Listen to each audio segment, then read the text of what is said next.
Welcome to the Better Behavior Show with Dr. Nicole Beurkens, best-selling author, psychologist, nutritionist, and mom, where we'll be discussing ways to improve your child's attention, anxiety, mood, and behavior with simple strategies you can use right now. The following discussion is for educational purposes only and not intended to diagnose or treat any disorder. Please do not apply any of this information without first speaking with your doctor.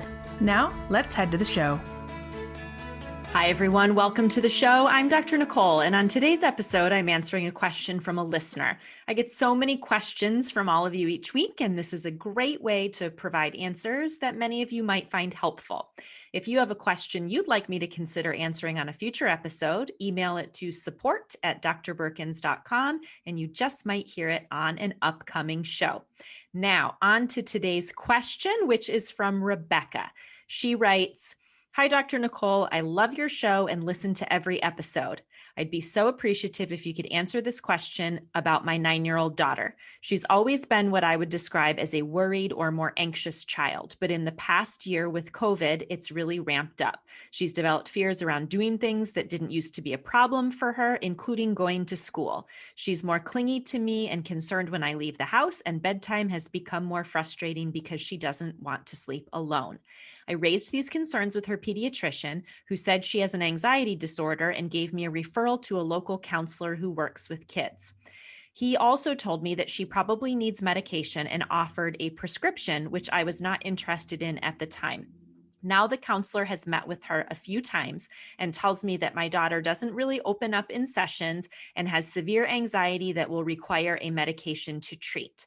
I feel conflicted about all of this because I'm not sure anyone is really looking at what's going on, and I don't want her on medication if there's other things that could be helpful. Thanks for any insight you have." Rebecca, thanks for sending in this question. And I know that this will be a valuable response for many of the listeners of this show, not just with kids who have anxiety, but parents in general who are concerned about maybe rushing to a prescription medication or who are concerned that their child's real issues aren't being identified when they're talking with practitioners about potential treatment. So I'm going to structure my response to this question not around what might be helpful from the standpoint of treating the anxiety, because certainly there are many, many things that could be helpful there, but I'm going to really focus on what I think the root of the question is, which is how should parents handle it when they feel like healthcare providers or professionals are just rushing to medication, or they feel uncomfortable with recommendations that are being provided for treatment. So I'm going to focus my answer there, recognizing that there are many very effective non-medication treatments for anxiety. So let me start with the overarching idea that I think is relevant here, that a professional giving a diagnosis of any condition, whether that is a mental health condition, whether that is a neurodevelopmental condition, any type of condition, just on the basis of a brief office appointment or parent report is generally not appropriate. Now, a healthcare provider could certainly say, boy, that sounds like your child might have an anxiety disorder. Let's, look at that more closely. Let me, do some more evaluation or discussion of that with you, or let me refer you to someone who can look at that. But really, it's not appropriate, especially for children, to just be giving out a diagnosis spur of the moment without really looking at what's going on. So I want that to be the first takeaway message from this episode, that if your child is experiencing symptoms that might correspond to any particular diagnosis or condition, those are things that should be looked at carefully. There are evaluation processes that we should go through, and we really should be looking at all of the underlying issues there. So that's takeaway number one. The second big picture thing that I want all of you to take away from this is that anytime you don't feel comfortable with a recommendation from a professional related to your child, you should tune into that feeling that you're having and honor it. There's a reason you're having that feeling. Now, it may be that you end up deciding that you do feel comfortable with the recommendation that that's going to be the best approach.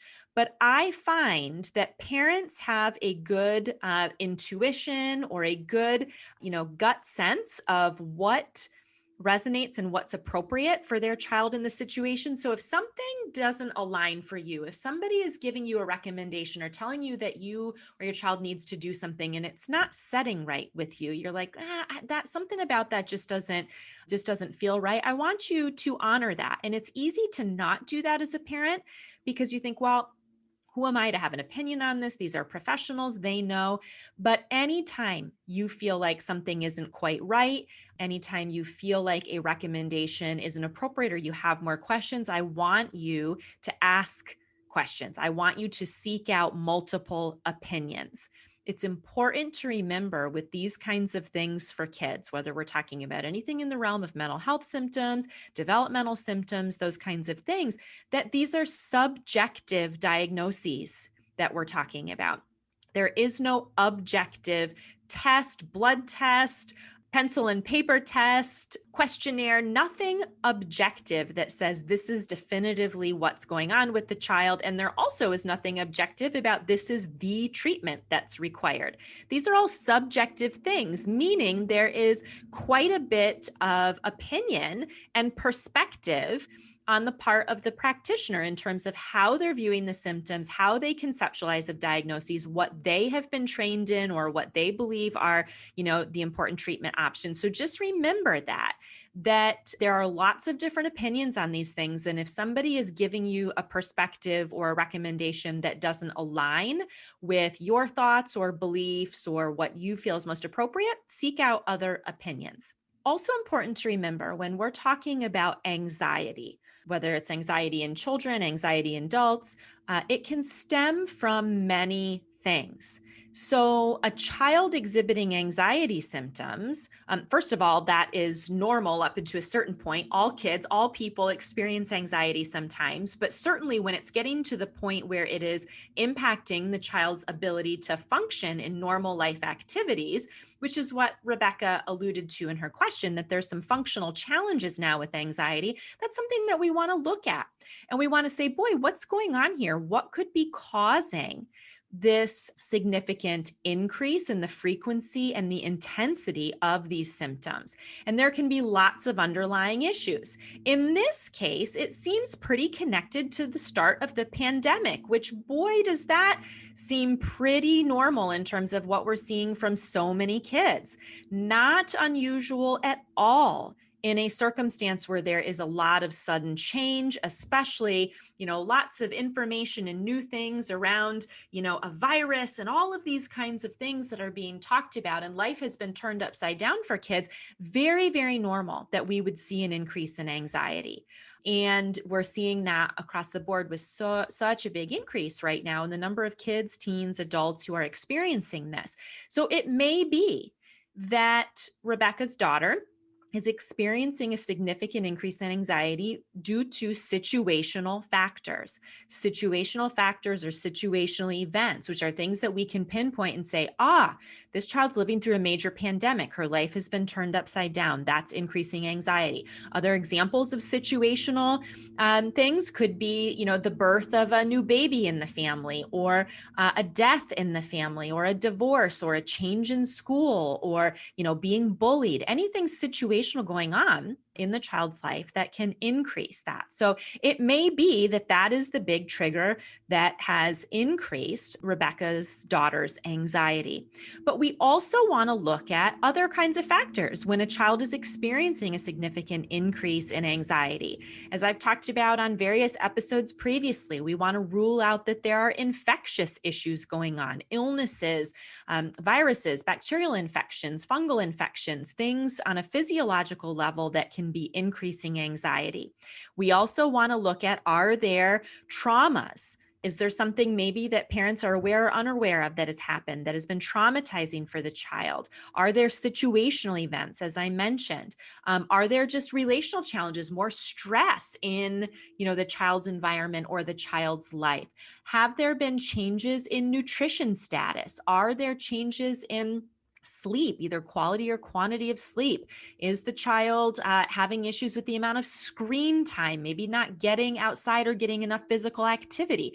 These are all things that the research shows can either improve or worsen anxiety symptoms in people. And so when a child's experiencing a significant increase in anxiety, we want to look at all of those pieces to say, what's going on here? What are the factors that could be impacting this? So certainly those are all things when you bring a concern about anxiety symptoms to a healthcare practitioner, those are things they should be asking about and investigating. Those are things they should be referring you to other people to talk about if that's not something they specialize in. And those are all things that should be looked at before any, recommendation is made of, oh, this child needs psychiatric medication for this. Because here's the thing, in the vast majority of cases, when you address these underlying kinds of issues, psychiatric medication is not something that's needed.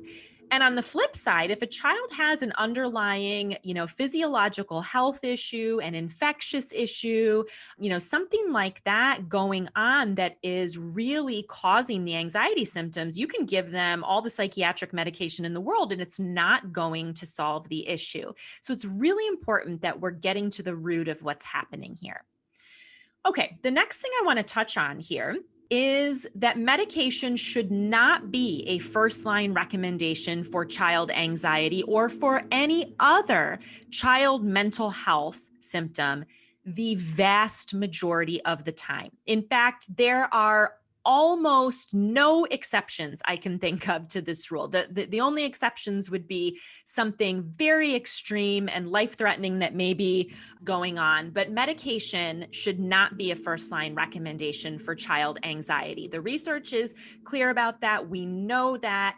We have many, many other approaches that should be utilized first, and medication should be looked at only if the child is not making progress, if they have had long enough to receive good quality therapy. So medication isn't something that should be put on the table the first time you bring your child in for an appointment to their primary care physician or any other healthcare provider.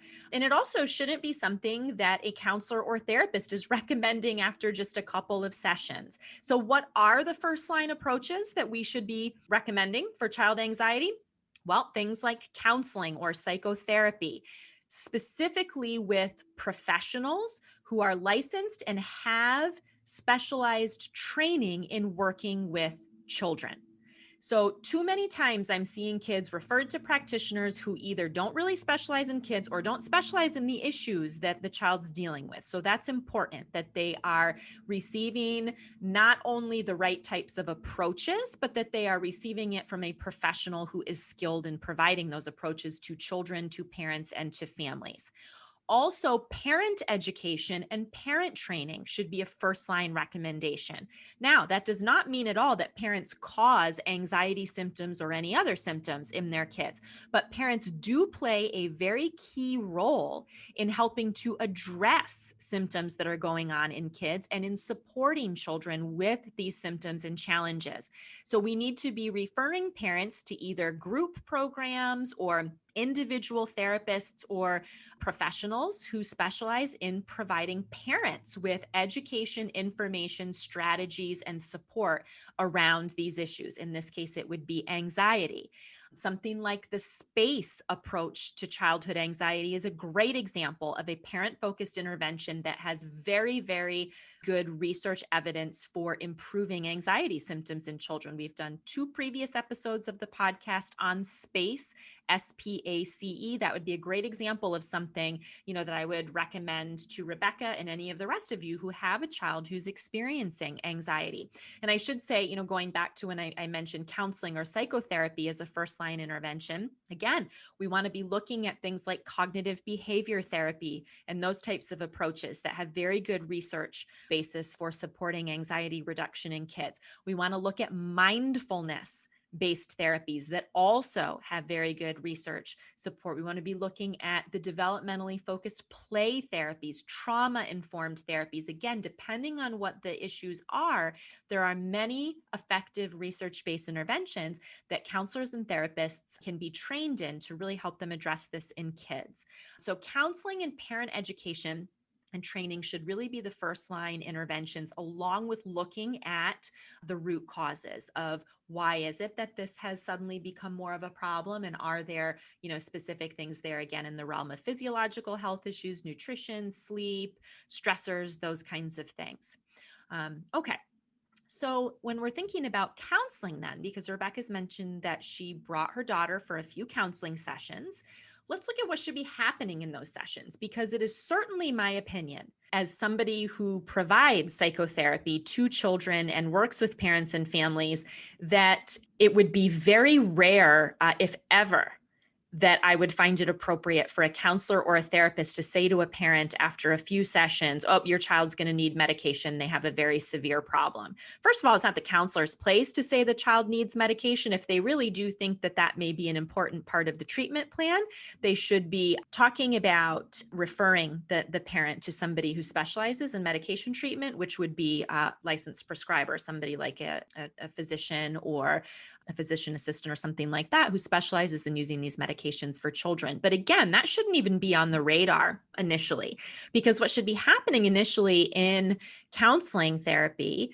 is that the therapist should be spending time getting to know the child, helping to build a solid relationship and good positive rapport and trust. Now, it can be the case that sometimes a counselor or a therapist and the child just aren't a good match, personality-wise or otherwise. That's okay. You can usually tell that after a handful, of sessions. If it's just not going to be a match, the therapist should be talking with you as the parent about referring to someone who might be a better fit.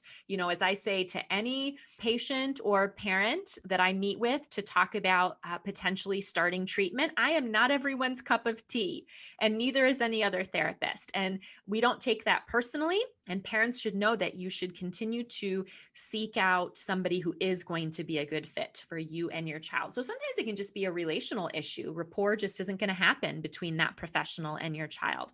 But in those initial sessions, that really is what the focus is. If a child is not opening up, as this therapist said to Rebecca, oh, your child's not opening up, she's not talking in sessions, that means her problem is severe and she needs medication. I really take issue with that. That is not appropriate at all.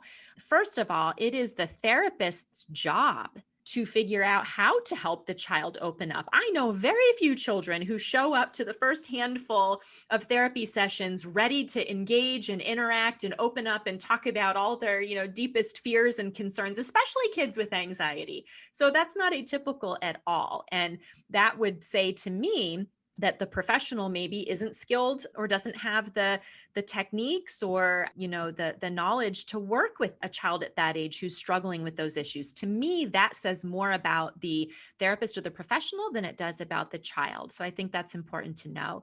In those first sessions, again, first handful of sessions, first 10 sessions, the therapist really should also be getting to know the parent, talking with you about your observations, giving you some tools and strategies, giving some homework even to the child and to the parent to work on and practice some tools and some learnings together.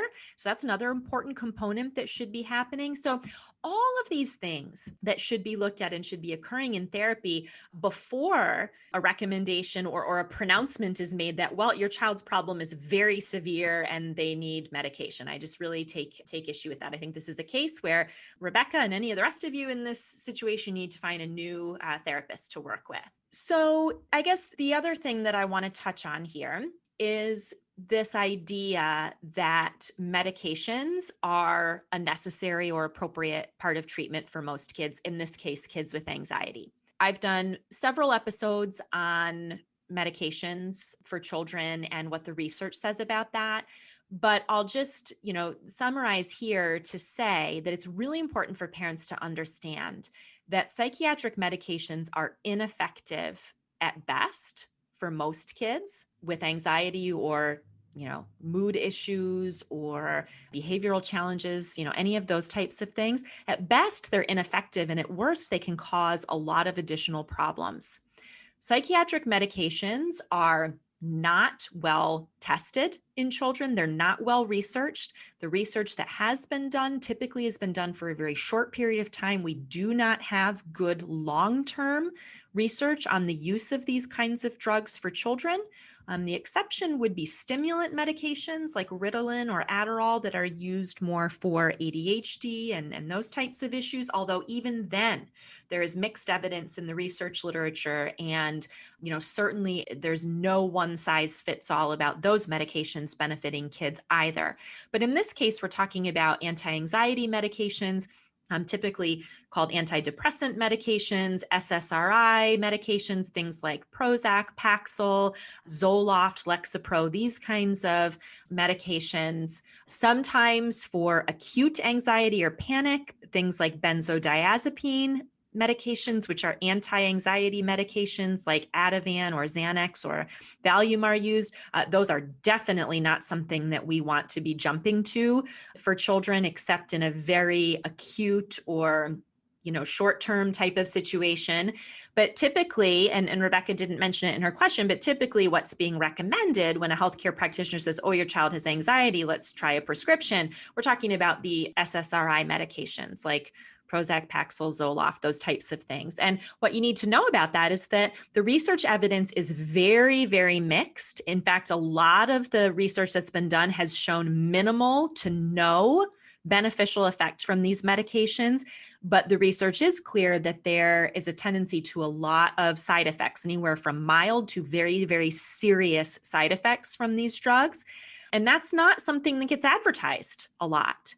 And so I think it's important for parents to understand that there are much more effective treatments, as shown by the research, for childhood anxiety than utilizing these medications. And for medications that have such a low level of efficacy in the research trials that have been done and no good long-term data and can create significant problematic side effects, why go down that path when there are other more effective things that can be done? Now, I'm not suggesting that these medications never help children and teens. I do believe there is a very small percentage of kids who truly do have a very significant benefit from small doses of these types of medications. But it is certainly not something to jump to right away. And it is important to understand that even kids who benefit from these medications, the real benefit comes from the combination of these medications with good psychotherapy and skill building to give kids tools and strategies for managing the challenges and complexities of life, for managing their mood and anxiety. So these medications should not be used by themselves. They should be used in combination with other approaches. And the vast majority of the time, it's the other approaches that are really going to be a lot more effective. So to me, jumping to medication just doesn't make sense, given what we understand about the potential risk to benefit ratio and the fact that the research shows that these medications just aren't helpful, for a significant number of kids. So I think that's important for people to know as well. And Rebecca, it sounds like probably you have some sense of this, and that's why you're really hesitant and we're really disappointed that both your daughter's primary healthcare provider and the counselor jumped right to wanting to do that. So I think that you're on track with your concerns about that. I hope that these kind of main points and pieces of education that I have provided, all of you give you a helpful way for thinking about how to approach treatment with these kinds of things, and what you can do if providers are making a recommendation, particularly around medication that you're not comfortable with. So, Rebecca, I hope this is helpful for you. I hope this is helpful for any of you who are concerned about treatment recommendations that you are being given, especially around medication. Remember, if you have a question that you'd like to hear answered on a future show, please email it to me at support@drbeurkens.com. You can put podcast question in the subject line, and that will help us out. Thank you, as always, for listening, and I look forward to catching you back here next time on our next episode of the Better Behavior Show.